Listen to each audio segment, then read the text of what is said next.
Hello achievers, welcome to NET JRF makers.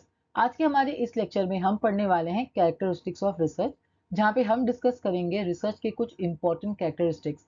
ये characteristics जो है ना, जो हम आज पढ़ेंगे, ये आपके रिसर्च में होनी चाहिए, तभी आपका रिसर्च जो है ना एक गुड रिसर्च माना जाएगा, एक गुड रिसर्च कहलाया जाएगा। साथ ही साथ at the end of the lecture हम जो है आज जो टॉपिक पढ़ेंगे उसी से रिलेटेड कुछ प्रीवियस ईयर के क्वेश्चंस को भी सॉल्व करेंगे, जिससे आपको ये समझ आ जाएगा कि किस टाइप के क्वेश्चंस पूछे जाते हैं। So let's get started. हमारा सबसे पहला कैरेक्टरिस्टिक्स है वैलिडिटी।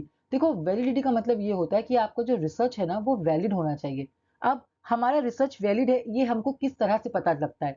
अगर हमारा रिसर्च जो है वो अगर राइट ट्रैक पे है, तो इसका मतलब हमारा जो रिसर्च है ना वो वैलिड है। देखो फॉर एग्जाम्पल, हम जो मेजर करना चाहते हैं रिसर्च में, क्या हम वही मेजर कर रहे हैं, ये हमारे रिसर्च की वैलिडिटी हमको बताती है। फॉर एग्जाम्पल, जैसे अगर मान लो मैं एक रिसर्च कर रही हूँ, जहाँ पे मैं रिसर्च ये कर रही हूँ कि किस तरह से जिन व्यक्तियों को डिप्रेशन है, उनको डिप्रेशन उनकी स्लीपिंग पैटर्न को किस तरह से इम्पैक्ट करता है। ठीक है, अब मैं ये मेजर करना चाह रही हूँ। ठीक है, तो स्टार्ट से एंड तक मुझे यही मेजर करना है। मेरे रिसर्च के बीच में मुझे दूसरी तीसरी चीजें को इंक्लूड नहीं करना है।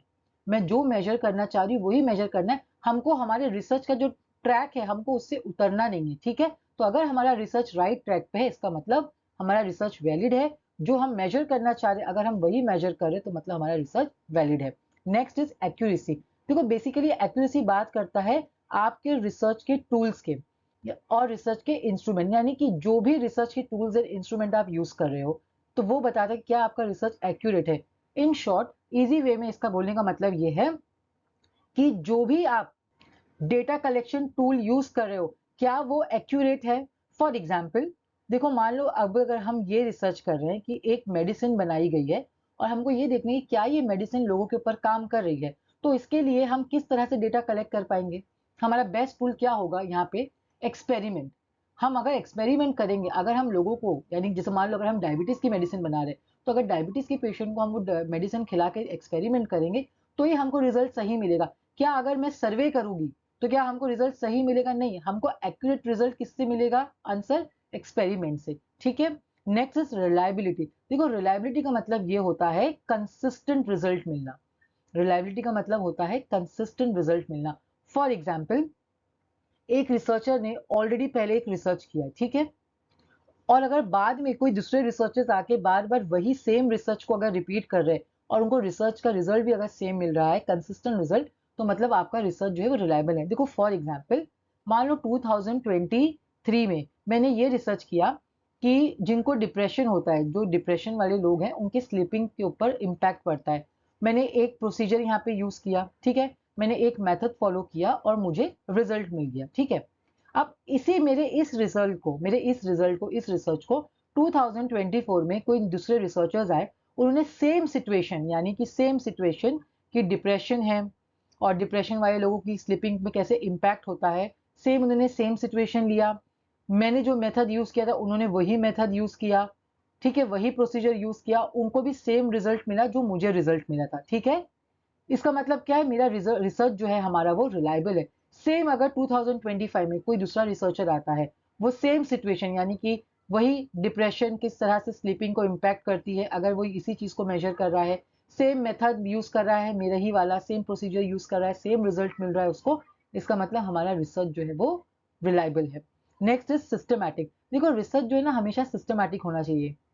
रिसर्च में ऐसा नहीं होता ना कि हम रात में सोए, सुबह सो के उठे और बोल रहे नहीं भाई आज से तो मेरा मूड है, मुझे रिसर्च करना है, ऐसा नहीं होता है। रिसर्च में क्या होता है, कुछ सेट ऑफ स्टेप्स होते हैं, कुछ सेट ऑफ प्रोसीजर होते हैं, मेथड्स होते हैं जो आपको फॉलो करना होता है, और ये सब जो स्टेप्स है वो एक दूसरे से जुड़े हुए होते हैं, एक दूसरे को फॉलो करते हैं। फॉर एग्जाम्पल, अगर आपको रिसर्च करना है तो सबसे पहले आप क्या करोगे?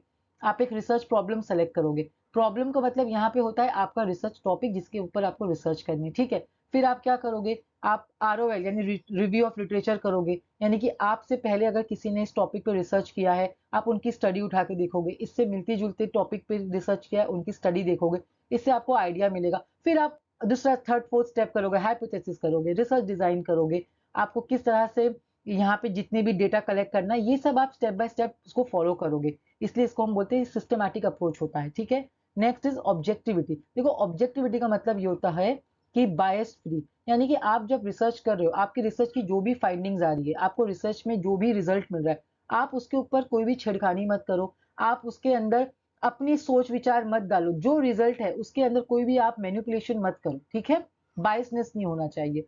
Then next one is credibility. देखो क्रेडिबिलिटी का मतलब ये होता है कि आप जो भी इंफॉर्मेशन जिस सोर्स की यूज कर रहे हो वो ट्रस्ट वर्ती होना चाहिए, यानी बेस्ट सोर्स ऑफ इंफॉर्मेशन, ठीक है। फॉर एग्जाम्पल अगर अभी जो मेडिसिन बन रही है, अगर ये मेडिसिन का सोर्स क्या है, गवर्नमेंट अगर ये मेडिसिन बना रही है, तो आप आराम से इसके ऊपर ट्रस्ट कर सकते हो, इसकी क्रेडिट है, क्यों है, क्योंकि गवर्नमेंट सर्टिफाइड होगी ये मेडिसिन, तो इसके ऊपर आप इजीली ये सोर्स के ऊपर आप रिलाई कर सकते हो, ठीक है।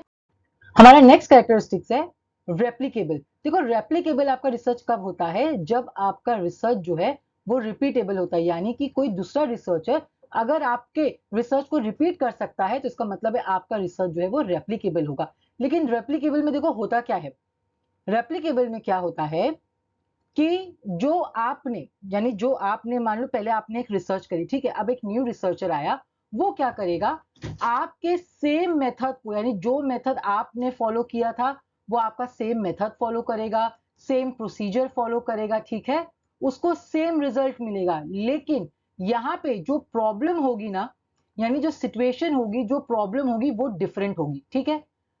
अब मोस्ट ऑफ द टाइम क्या होता है, स्टूडेंट्स जो है ना वो कंफ्यूज हो जाते हैं बिटवीन रिलायबल एंड रेप्लीकेबल। तो ये डिफरेंस अच्छे से ध्यान रखना। रिलायबल में हमने क्या पढ़ा था कि सिचुएशन भी सेम होगी, यानी जो प्रीवियस रिसर्चर ने जिस सिचुएशन में काम किया था, जिस प्रॉब्लम पे काम किया था, वही प्रॉब्लम होगी, वही मेथड होगा, वही प्रोसीजर होगा एंड रिसर्च का रिजल्ट भी सेम होगा। लेकिन रेप्लीकेबल में क्या होगा, मेथड सेम होगा, प्रोसीजर सेम होगा, रिजल्ट सेम होगा, लेकिन सिचुएशन या प्रॉब्लम डिफरेंट होगी। आई hope it is clear now. Next is logical. देखो ये तो ऑब्वियस है कि रिसर्च हमेशा लॉजिकल ही होना चाहिए।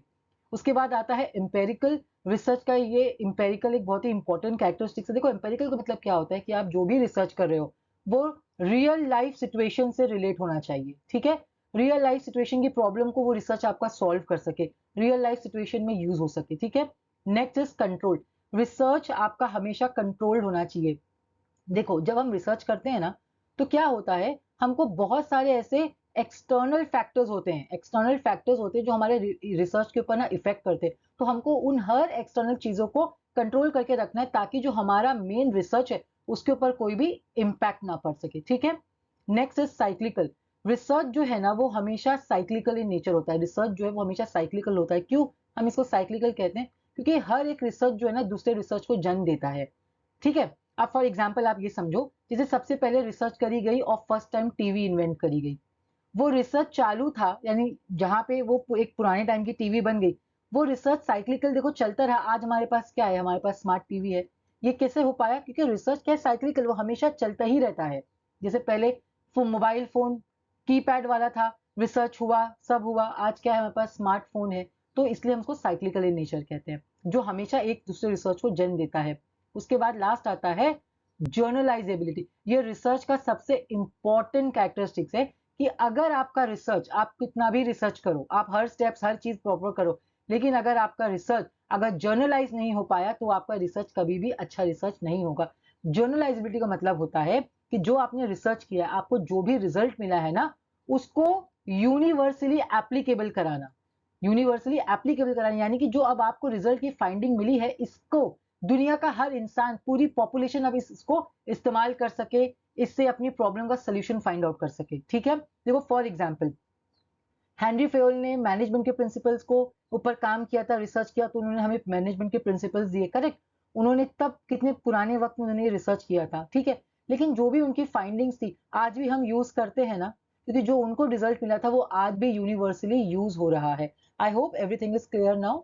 अब हम कुछ इसके क्वेश्चन सॉल्व करते हैं जिससे आपको रिविजन भी हो जाएगा और आपको समझ में आ जाएगा कि कैसे क्वेश्चन पूछे जाए।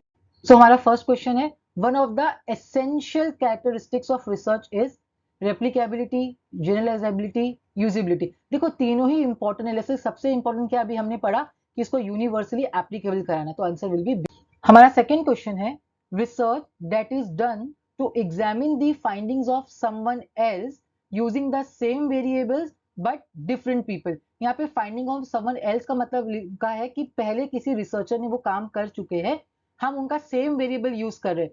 सेम वेरिएबल का मतलब यहाँ पे है same procedure, same method, but different people. Different people का मतलब हो यहाँ पे डिफरेंट सिचुएशन। तो अभी हमने पढ़ा था ना कि हम अगर किसी प्रीवियस में किसी रिसर्चर ने ऑलरेडी एक रिसर्च किया हुआ है, अगर हम उनका same method same procedure use कर रहे हैं बट ऑन डिफरेंट सिचुएशन, तो वो क्या होता है हमारा replication. I hope it is clear ना। हमारा आज का लास्ट क्वेश्चन है, the term use to describe when a research measures the variable और dimension it is suppose to measure is. यानी कि जो चार ऑप्शन हमको दिए हैं ना, इनमें से हमको कौन सा सही टर्म है वो बताना है जो ये कहता है कि हम जो मेजर करना चाह रहे हैं क्या हम वही मेजर कर रहे हैं। तो वो क्या है आंसर, वैलिडिटी। क्योंकि वैलिडिटी ही हमको बताता है ना कि हमारा रिसर्च जो है वो राइट ट्रैक पे चल रहा है या नहीं, हम जो मेजर करना चाह रहे हैं क्या हम वही मेजर कर रहे हैं या नहीं। I hope everything is clear now. अगर आपको ये लेक्चर पसंद आया हो, इसे लाइक करें, हमारे चैनल को सब्सक्राइब करें और हमारे चैनल के साथ बने रहिए अपने नेट जेआरएफ की प्रिपरेशन के लिए। Thank you for watching.